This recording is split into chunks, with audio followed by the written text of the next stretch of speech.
Merci Daniel pour cette introduction.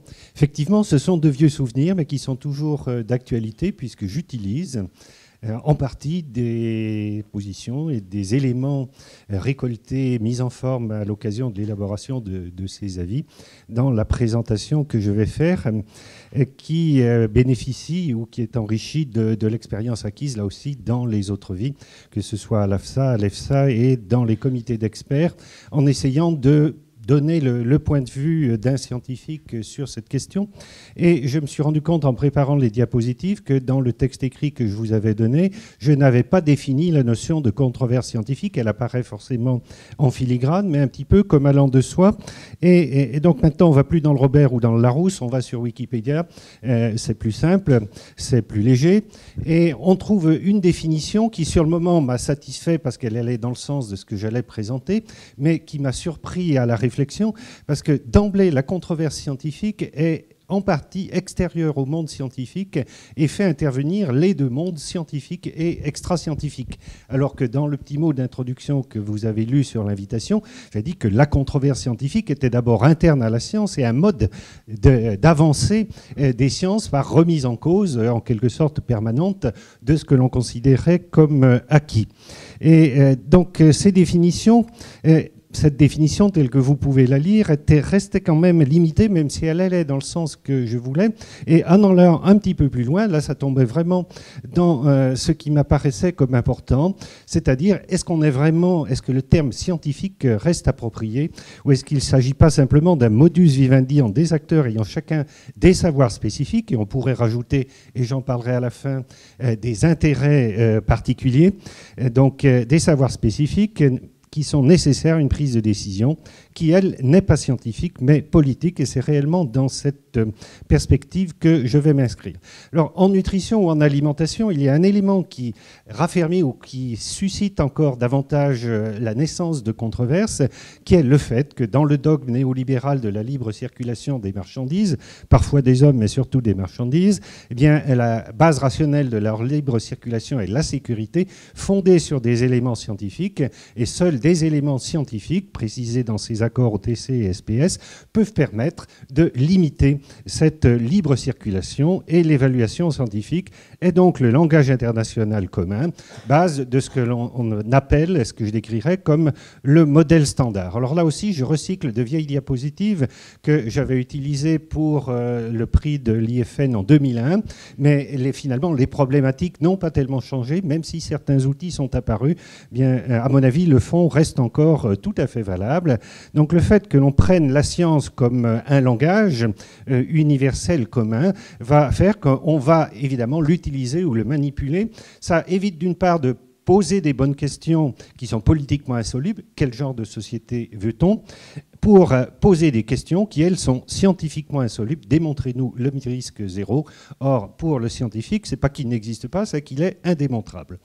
Donc, voilà. Le problème reste un petit peu le même, et donc en alimentation et nutrition, on est en quelque sorte obligé, plus ou moins, de transformer une controverse en controverse scientifique, toute question éventuellement extra-scientifique ou sociétale.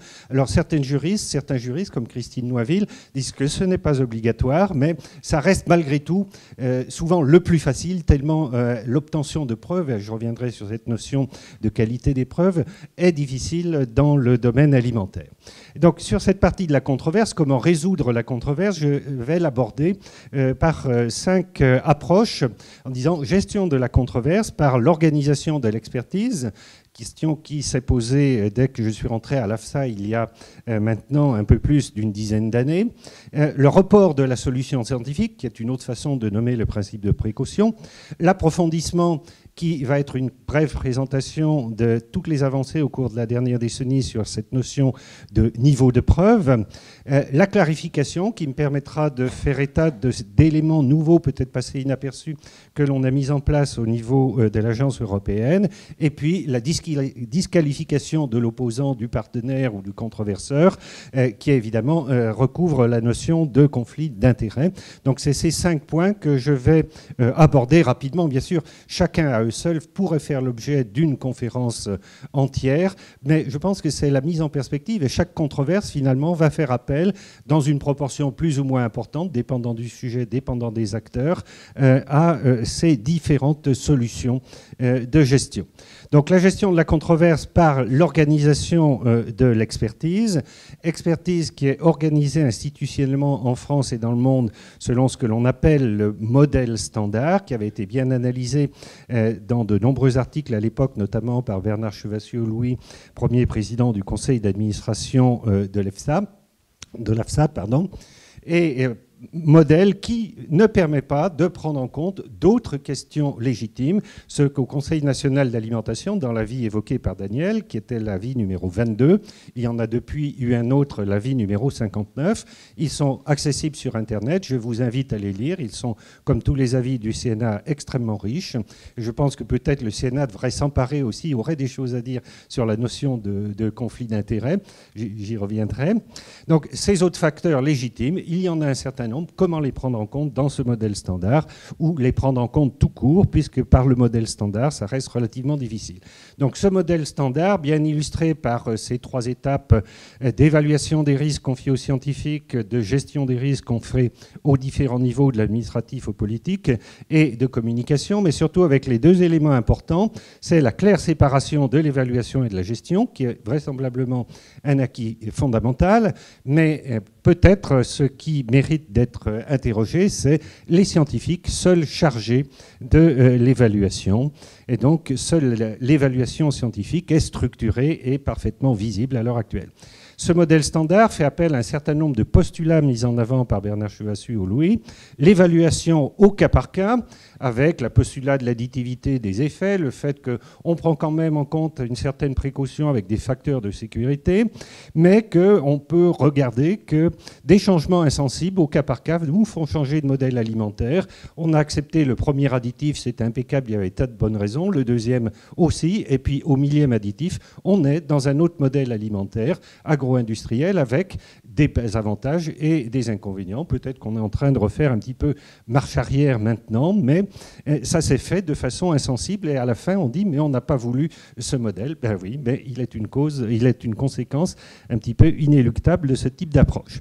Risque, deuxième élément de ce modèle standard, les risques avérés. Donc de la prévention, difficulté à traiter de la précaution et puis évidemment rien que les risques. On n'examine pas les bénéfices et non plus la notion de transfert de risque. Remplacer un risque par la gestion d'un risque va peut-être créer un risque ailleurs.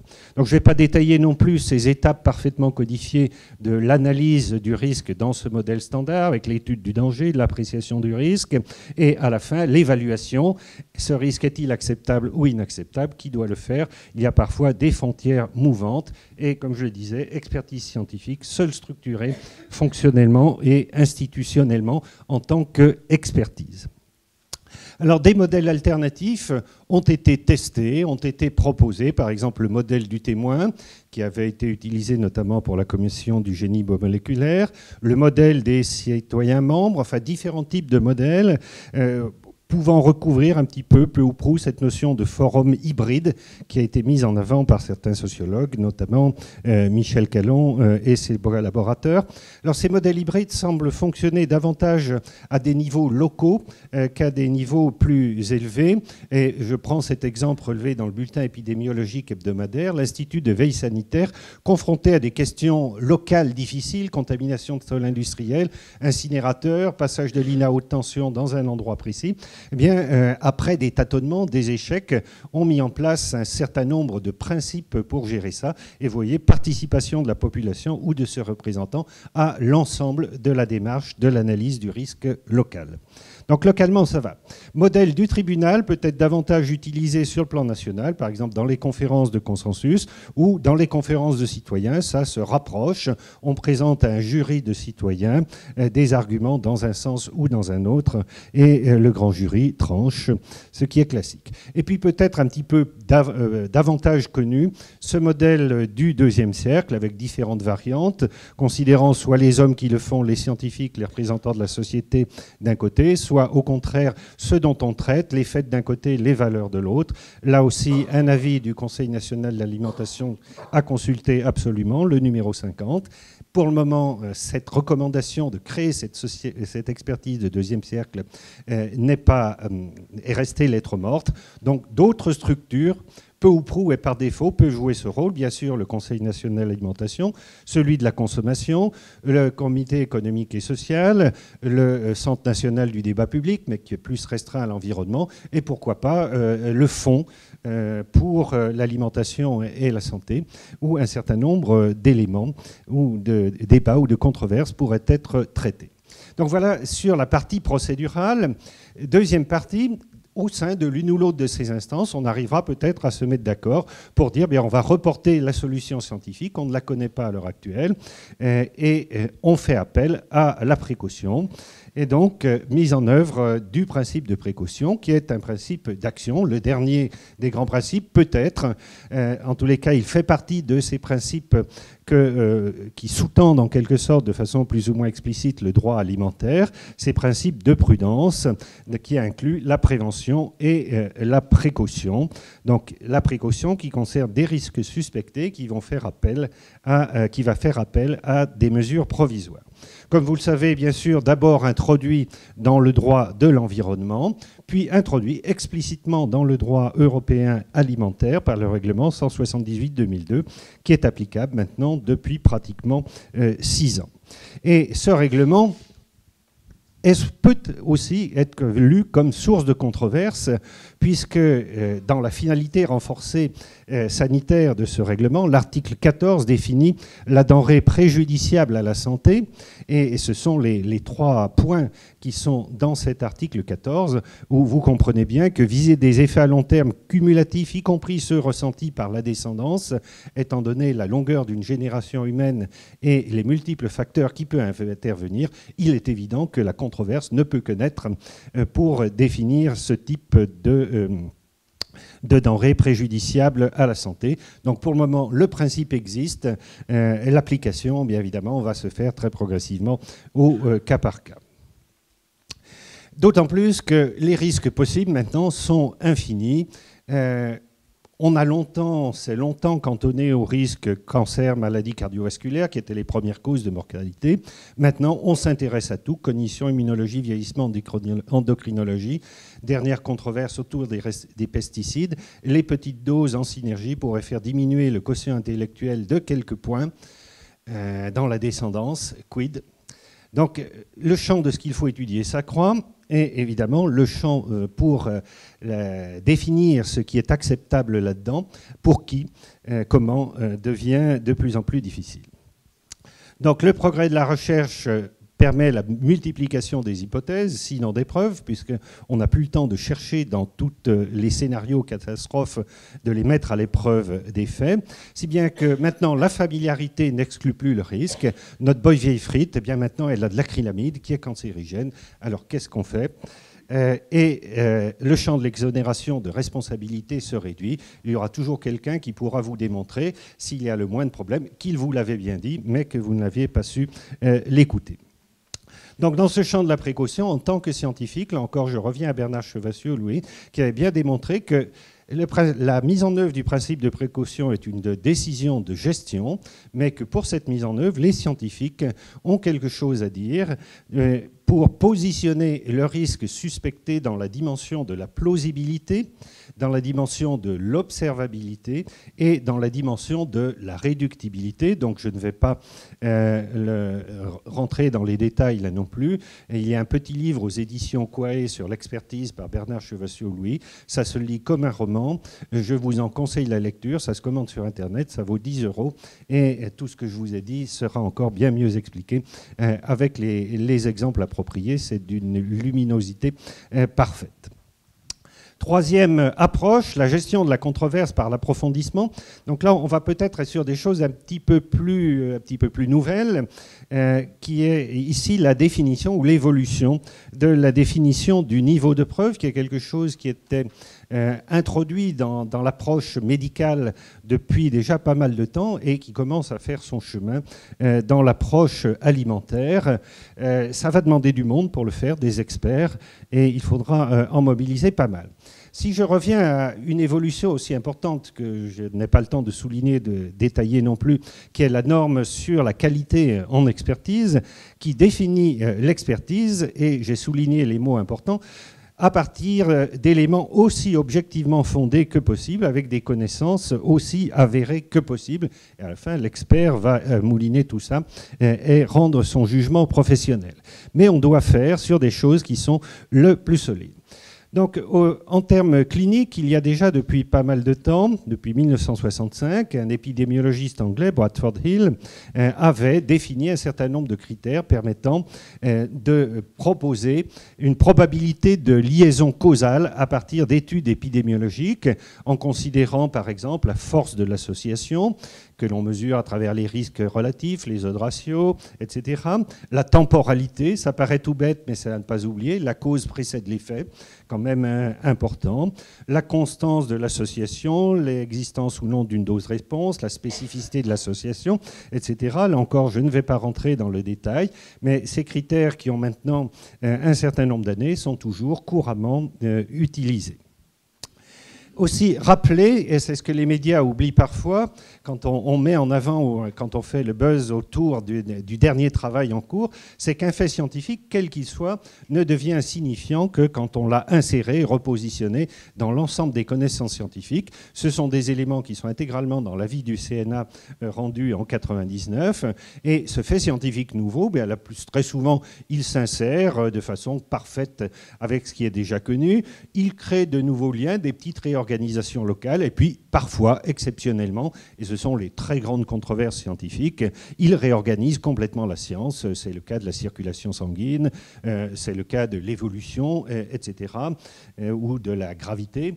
Donc des nouvelles choses qui n'ont pas été acceptées immédiatement sans controverse. Le fait donc qu'un élément isolé ne fait pas une preuve est que cette preuve, on va l'acquérir sur un faisceau d'arguments en hiérarchisant un petit peu la force de ces arguments, avec une hiérarchie qui, à l'heure actuelle, est assez bien acceptée par tout le monde dans son principe, même si dans son application, après, au niveau des détails, ça va être une autre paire de manches, allant depuis les niveaux les plus hauts, les études contrôlées, randomisées, en double aveugle, etc., jusqu'au niveau le plus bas, en tous les cas pour l'application directe à l'homme, des études expérimentales chez l'animal ou in vitro. Avec là aussi pendant longtemps une confusion un peu forte entre évaluation et gestion, et l'idée sous-jacente qu'on ne pouvait faire des recommandations fortes qu'avec un niveau de preuve tout à fait élevé. Donc sans rentrer dans les détails non plus, quelques éléments autour de ces niveaux de preuve, où là encore, pour le moment, il n'y a pas de consensus absolu. Ça dépend des objectifs que l'on poursuit, ça dépend des domaines dans lesquels on travaille, et l'on a par exemple ici rassemblé les éléments de la dernière édition du World Research Cancer Fund pour définir ce qui est convaincant, probable, possible ou insuffisant dans les liens entre alimentation et santé, en reconnaissant que probable et convaincant, on va pouvoir faire des recommandations, insuffisant ou possible, on ne fera pas de recommandations, et avec des choses extrêmement précises. Dans certains cas, 2 études de cohorte égale 5 études cas témoins, sans qu'on dise « oui, mais avec combien de sujets, pendant combien de temps, etc. » Et puis on dit 2 études de bonne qualité sans vraiment définir la qualité. Donc il reste encore quelques éléments qui peuvent être source de controverses. Un deuxième groupe international, qui est le groupe GRAD, a publié également des recommandations en mettant, là encore, les essais cliniques randomisés comme le plus haut niveau d'évidence et les observations à un niveau bas et tout le reste très bas. Donc évidemment, ça pose problème, mais l'intérêt de ce niveau-grade, c'est qu'il dissociait la force de la preuve de la recommandation, en considérant notamment le rapport bénéfice-risque, B sur R, et ils arrivaient à proposer que même avec des niveaux de preuve faibles, on peut faire des recommandations finalement relativement fortes, ou gérer les choses même sans preuve définitive. J'ai pris dans mon texte écrit l'exemple tout à fait récent des boissons édulcorées chez la femme enceinte. On n'a pas de preuve scientifique, il y a encore controverse scientifique, ou même, je pense, tous les scientifiques sont d'accord pour dire que pour le moment, c'est une hypothèse à travailler, mais les preuves ne sont pas là. Mesure de précaution qui, à moi personnellement, ne me choque pas du tout qu'on mette sur les étiquettes, pourrait ne pas convenir aux femmes enceintes. Et finalement, on n'a pas de preuves, mais c'est pour quelque chose qui n'est ni indispensable ni utile à la femme enceinte. Donc les risques de supprimer les boissons édulcorées chez la femme enceinte sont a priori totalement nuls. Qu'on attire l'attention, que ça pourrait ne pas vous convenir, pourquoi pas. C'est un élément de gestion qui peut être tout à fait acceptable. Alors, dans ce cadre, des niveaux de preuve se sont développés aussi et ont pris de l'ampleur au cours de la dernière décennie des approches scientifiques qui sont maintenant de mieux en mieux codifiées. La première est ce que l'on appelle la revue systématique, qui doit bien être distinguée de ce qu'on appelait en France la revue générale. La revue systématique, c'est vraiment être sûr de ne rien oublier quand on revoit un problème, et elle est faite pour répondre à une question précise, prédéfinie, avec une stratégie de recherche bibliographique prédéfinie et exhaustive, et avec de critères de sélection des études prédéfinis et parfaitement transparents. Donc c'est une technique particulière qui va bien au-delà de notre traditionnelle revue générale. Cette revue systématique pouvant être complétée ou non par quelque chose qui, là aussi, a pris beaucoup d'importance, qui est la méta-analyse, qui consiste simplement à retraiter de façon statistique différentes études qui, chacune à elle seule, n'ont pas la puissance statistique suffisante, mais qui, regroupées, peuvent permettre d'atteindre une puissance statistique suffisante. Dans le domaine de la nutrition, c'est séduisant, puisque en nutrition, on ne va pas attendre des effets d'une très très grande ampleur, donc ils seront difficiles à mettre en évidence, et cette méta-analyse peut être tout à fait utile. Bien évidemment, ou malheureusement, ou vous l'avez compris, cela n'élimine pas la controverse, puisque bien sûr, on va sélectionner les études, et selon les critères de sélection qui sont appliqués, notamment au niveau de la qualité, eh bien, on peut aboutir à des résultats qui sont totalement inverses. En effet, la qualité, eh bien, il y a un consensus sur les critères de qualité. On peut en distinguer une quinzaine de critères de qualité, et donc faire des scores de qualité qui vont aller de 0 à 15. Mais où vous mettez la barre pour dire vous prenez l'étude ou pas, eh bien ça, c'est un choix qui n'est pas forcément uniquement scientifique, en tous les cas, qui peut être source de controverse. Un petit exemple, une revue sur un sujet que j'avais travaillé sur les compléments alimentaires, revue systématique pour la question de l'efficacité, de la sécurité de l'usage des compléments alimentaires dans la prévention des maladies chroniques. 11 300 références ont été trouvées.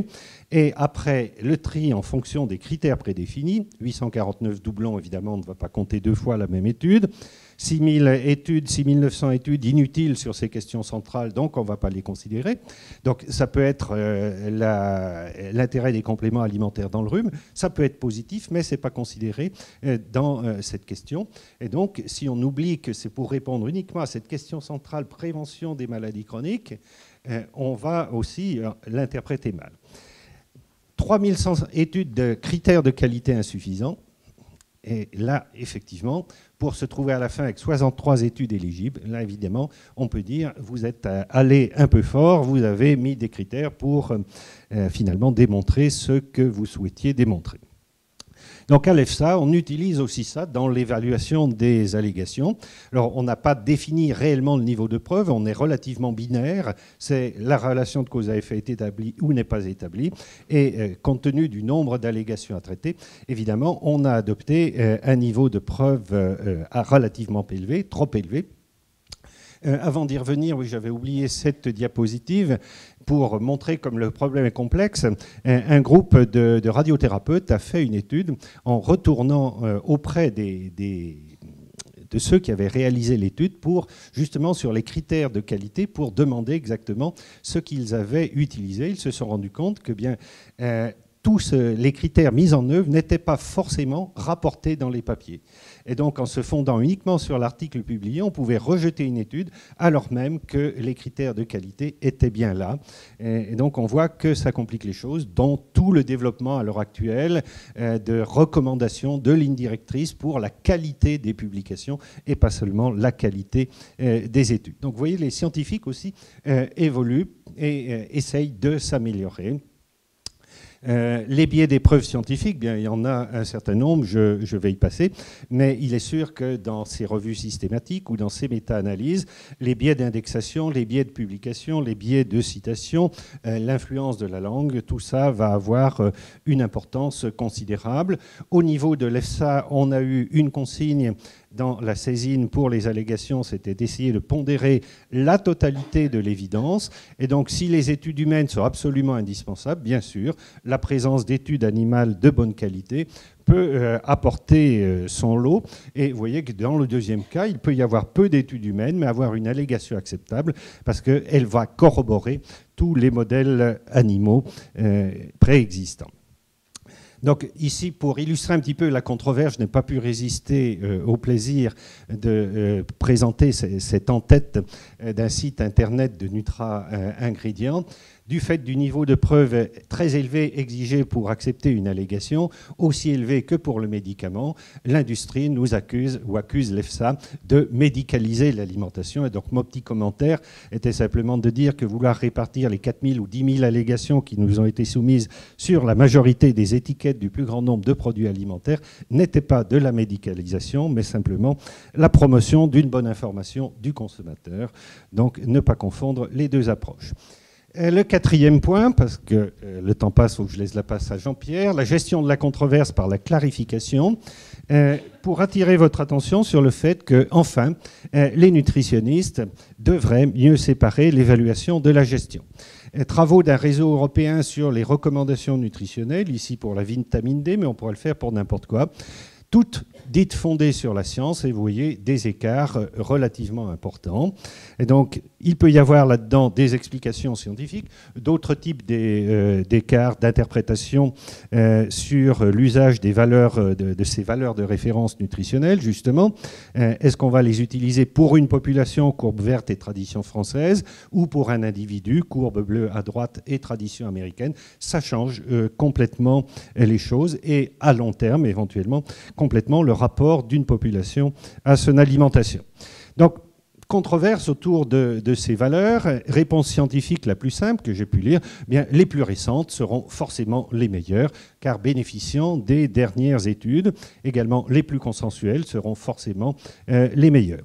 Autre réponse éventuelle, peut-être un petit peu plus complexe, c'est que dans un certain nombre de choix qui sont faits, des critères non scientifiques, non explicités, peuvent intervenir. Et là, j'illustre simplement par les résultats de cette étude interculturelle de Masson et Fischler, de Claude Fischler, donc avec cet élément important qui, pour moi, est intéressant, qui montre très clairement que les scientifiques et professionnels de santé d'une culture sont plus proches de leurs concitoyens que des autres scientifiques et professionnels de santé de l'autre culture. Et donc, ce sur quoi je vais insister, c'est sur cette distinction que l'on a introduite, que tous n'ont peut-être pas perçue, qui est la séparation de l'évaluation et de la gestion. L'évaluation, tâche des scientifiques, des nutritionnistes en tant que tels, seulement basée sur la relation de l'aliment ou de l'ingrédient du nutriment à la santé, avec différentes étapes permettant d'établir des valeurs de référence nutritionnelle, ou de dire on ne sait pas les établir, ou de dire elles se situent entre tel et tel niveau sans qu'on puisse préciser davantage. Et puis, deuxième élément, la gestion du risque nutritionnel, où à partir de ces valeurs, eh bien, on va établir des objectifs en termes de nutriments, des recommandations en termes de nutriments, pour éventuellement ensuite les conjuguer en termes de repères de consommation. Et là-dedans, on va pouvoir prendre en compte de façon explicite et transparente, si possible, des tas d'autres considérations qui n'ont rien à voir avec la première étape, des considérations de santé publique, des habitudes alimentaires, mais aussi, pourquoi pas, des considérations de développement durable et de pollution environnementale, de commerce équitable, de contraintes économiques, etc. Pourquoi pas, on pourrait donner des exemples encore, et je souhaite avancer un petit peu. Enfin, le dernier point qui a déjà été évoqué, gestion de la controverse par la disqualification de l'opposant, qui est devenu un mode actuellement majeur de la gestion de la controverse, puisque je pense, vous serez d'accord pour dire qu'on est quand même rentré dans une ère du soupçon généralisé de conflit d'intérêts. Et ici, en tête d'une revue française, la revue Médecine, décembre 2006, conflit d'intérêts, nous sommes tous concernés, et vous voyez, tous pourris, vous avez reconnu évidemment qui de droit. Alors, l'origine, quand j'ai travaillé ce sujet à la demande de la Société française de nutrition entérale et parentérale, la SFNEP, pour une conférence à Clermont-Ferrand en 2009, j'ai eu la surprise de découvrir qu'il y avait un champ scientifique qui avait été largement labouré par les Nord-Américains, essentiellement, et assez peu chez nous, que c'était parti du domaine du médicament et puis que ça s'était élargi à des tas d'autres choses. Et l'origine de ça, c'est en fait que le financement par des fonds privés industriels de la recherche clinique eh bien, a explosé au cours des dernières années. Et vous voyez sur le schéma que la période des années 90 marque vraiment une coupure. Jusqu'aux années 90, il y avait encore une majorité de financement public. Et à partir de là, en rouge, le financement industriel a augmenté de façon tout à fait considérable. Si bien que, comme conséquence, pour faire court, ce qui ressort de l'ensemble de ces études, et par exemple de cette méta-analyse qui a traité 1140 études originales, l'origine du financement est le meilleur prédicteur du résultat d'une étude. Vous voyez sur le schéma, la conclusion de l'étude est en faveur de l'industriel financeur. L'odds ratio est indiscutable. Ça marche, il n'y a guère qu'une étude qui ait son intervalle de confiance sur le zéro. Ça a été retrouvé en nutrition, en oncologie, etc. Et donc, pour plus de détails, je vous donne la référence au cahier de nutrition et diététique qui vous renverra elle-même aux nombreuses études originales sur ces questions. Que ces biais de financement peuvent toucher aussi les méta-analyses. Donc, les méta-analyses financées par l'industrie aussi, globalement et en moyenne, ça ne veut pas dire qu'il y en a des mauvaises, mais qu'elles sont toutes mauvaises, mais globalement et en moyenne, présentent plus de problèmes que les méta-analyses non financées. Alors, l'origine de ces biais, eh bien, on a encore beaucoup de discussions là-dessus. Le premier point qui est important, c'est que ce sont des biais inconscients la plupart du temps qu'il faut bien distinguer. Il ne s'agit pas de fraude consciente et organisée, mais bien de biais tout à fait inconscients résultant d'un ensemble de constructions. Donc il y a un accord à peu près général, pas total bien sûr, il y a encore controverse sur des petits points. L'origine reste un petit peu imprécise. Le fait que ce puisse être une apparence lié à une surinterprétation des résultats, ça joue sûrement.